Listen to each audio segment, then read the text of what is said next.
宗徒大事錄第16章11至15節，在斐理伯，我們從特洛阿開船，一直航到撒摩辣刻，第二天到了乃阿頗里，從那裏到了斐理伯，這是馬其頓一區的首城，羅馬的殖民地。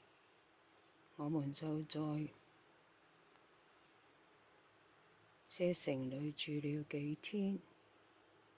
安息日，我們出了城門，到了河邊，我們知道那裏有個祈禱所，我們遂坐下，向眾集的婦女講話。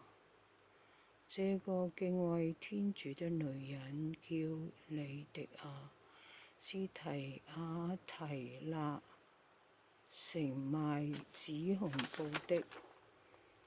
她一直在聽，主開明了她的心，使她接受保祿所講的話。